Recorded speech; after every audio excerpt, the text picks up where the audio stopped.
You curse time for moving too slow or too fast, forgetting that He is the one turning it for you perfectly.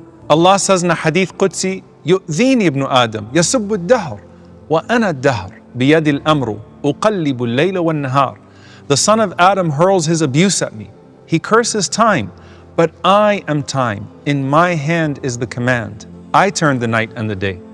You say, why now, when He is saying not yet? You say, why me, when He's saying, because I know you.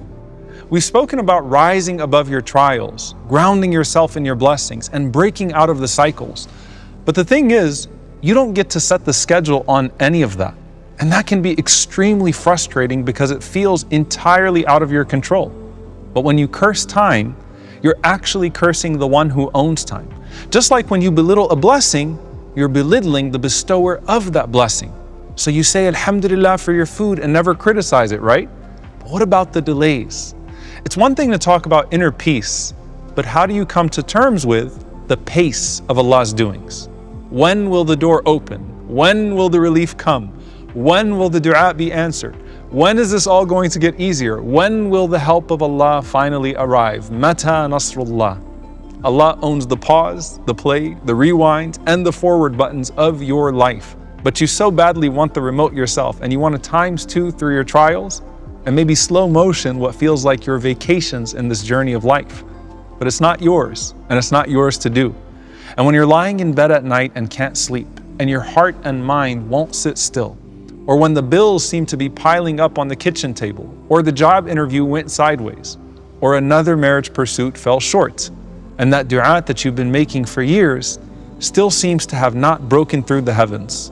Wallahi, it's not random, and it's not pointless, and it's not outside of His mercy. The squeeze is from Him, and the breath that will follow is also from Him.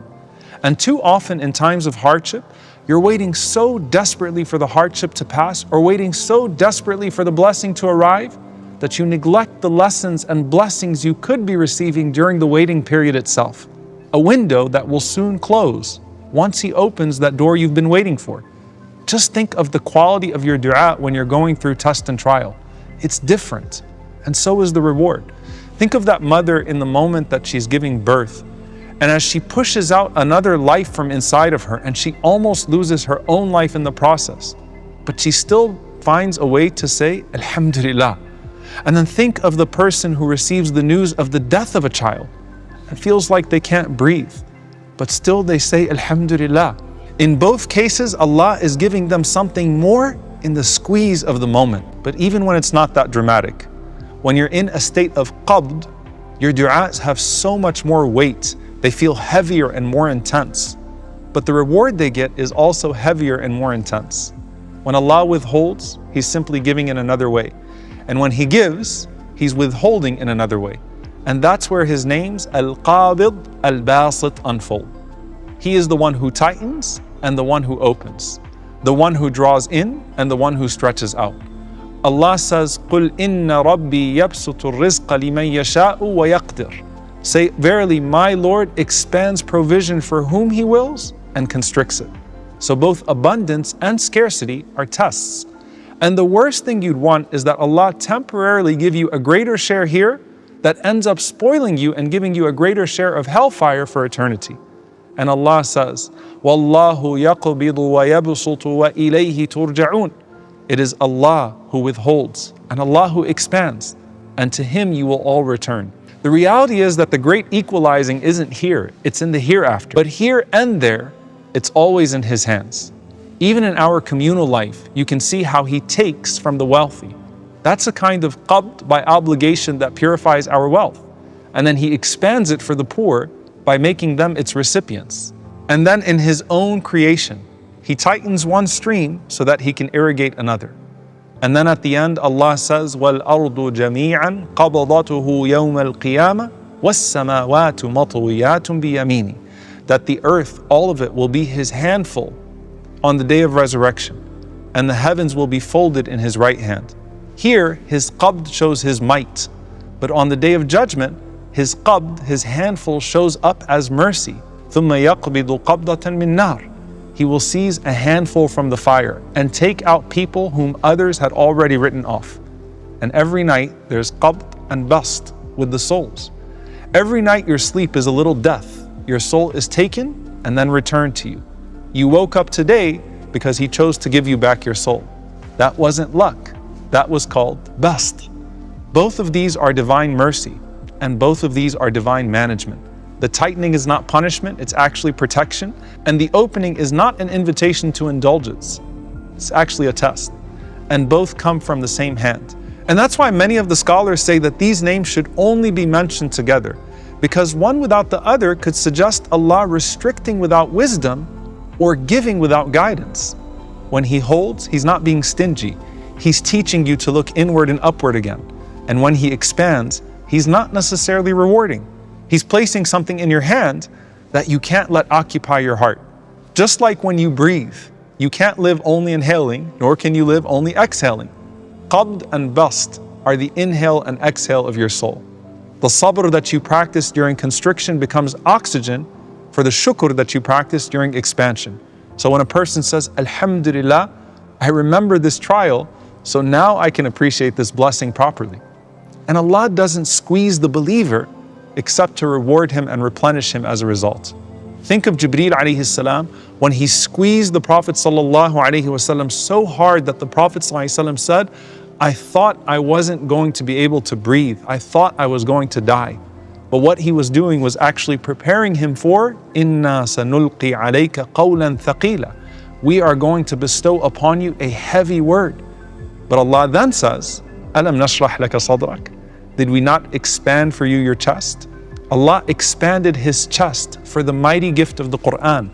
And through that, the Prophet's burdens were removed and his name was elevated.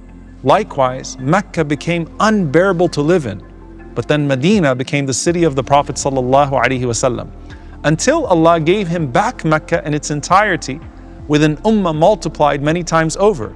Allah squeezes, then He spreads, and it's never outside of His mercy or wisdom. And this isn't just personal, it's collective too. When you look at His shara'i', His legislations, Allah tightened the path of Bani Israel out of justice, making things stricter on them due to their transgressions and holding them to their covenant. And then He widened the path of Muhammad sallallahu alaihi wasallam out of grace, so that no generation of Muslims could ever say that our religion is impossible to live. But even within this ummah, sometimes He tightens out of justice, sometimes He widens out of grace. He restricts one door to protect a people from arrogance, and then He opens another to test their gratitude. Because just as qabd and bast shape the heart, they also shape our history. Sometimes we forget who we're supposed to be in our moments of glory, and then we only wake up in our Gaza moments. And as those people show us what it's like to be in a qabd, in a seizing that we can't even imagine, we are also being tested with a bast, with a stretch that we take for granted. And when time feels stuck, remember that He's also named Al-Muqaddim wal-Mu'akhir, the one who brings forward and the one who delays. Because sometimes you're not being held back, you're being set up for something greater. Sometimes your delay is your protection. Sometimes your slowness is your refinement. Remember again how Yusuf alayhi salam was sitting in prison? And then I want you to consider the timing of it all. He watches two cellmates leave before him. One of them goes to a palace, the other one goes to a death sentence, but he's still sitting in prison. And then when Allah finally brought him forward after saving him from death more than once, it wasn't to be a servant in that palace like his cellmate. It was to run it as a leader. And that wouldn't have happened without Allah's timing it so perfectly that his fellow prisoner got out first and then mentioned Yusuf to the king so that Allah subhanahu wa ta'ala would bring him to the throne. So just like with Yusuf, what's delayed for you is not always denied. Sometimes your fate is being upgraded behind the scenes in a way you could have never imagined. So sometimes Allah limits you so that you could learn patience. Sometimes He expands you so that you could learn gratitude. Sometimes He brings you forward to honor your readiness. Sometimes He delays you to protect your soul that's not ready. Don't rush His decree. Trust His pacing. He owns the remote control, and that's His mercy, because you would have just fast forwarded through the very scene that He wrote to prepare you for the ending you begged Him for. And when the delay hurts, remember the dua that Umar ibn Abdul Aziz rahimahullah used to repeat frequently. Allahumma raddini bi qada'ik. وبارك لي في قدرك حتى لا أحب تعجيل شيء أخرته ولا تأخير شيء عجلته. O Allah, make me content with your decree and bless me in what you have destined for me, until I no longer wish to hasten what you have delayed, nor delay what you have hastened. Because once you trust Al-Qabid in the squeeze and Al-Basit in the stretch, then you're content with Al-Muqaddim when he brings forward and Al-Muakhir when he slows you down. And time stops feeling like an enemy and starts feeling like a teacher and an opportunity. And maybe that's the real secret of peace. Not when things finally happen, but when you finally stop wishing they would. And let's return to the heart, because some people lose their way, not in the maze of what, but in the maze of when. You want marriage now, healing now, children now, a door to open now. And Allah's pace is just different. And there's a particular sweetness that the heart cannot taste until it stops trying to fast forward life and stops wishing to rewind and starts loving His timing. When you finally say with your heart, Ya Muqaddim, qaddimni indak, bring me forward with you. Ya Muakhir, akhirni amma yuakhiruni ank, delay from me whatever delays me from you. You'll find that your anxiety has less to do with the calendar and more to do with trust. And one thing that's consistent is Allah is always extending His hand to you in repentance. The Prophet ﷺ said, Inna Allah yabsutu yadahu bil-layli liyatuba musi'u an-nahar wa yabsutu yadahu bin-nahari liyatuba musi'u al-layl. Allah stretches out His hand at night so that the sinner of the day may repent, and He stretches out His hand by day so that the sinner of the night might repent. And the Prophet ﷺ also taught us that as we ask Al-Muqaddim to put forward and Al-Muakhir to hold back, we must seek forgiveness for what we have put forward and what we have delayed. فَاغْفِرْ لَنَا مَا قَدَّمْنَا وَمَا أَخَرْنَا. Forgive us for what we put forth and what we held back. That way you focus on questioning yourself instead of Him, and on finding peace in what He gives and withholds, while taking responsibility for what you give and what you hold back. Ya Qabid, Ya Basit, when you withhold, let me not lose hope. And when you expand, let me not lose humility. Tighten my path only to redirect me to yours, and widen it in ways that only increase my gratitude to you. Teach me to find you in both the squeeze and the release, and to love you both in the stillness and the flow. Ya Muqaddim, Ya Muakhir. When you bring me forward, make me worthy of the moment. And when you hold me back, make me patient with the waiting. Advance me only when the step will please you, and delay me only when the pause will protect me. Wherever I stand in your decree, let me always feel content that I am never misplaced.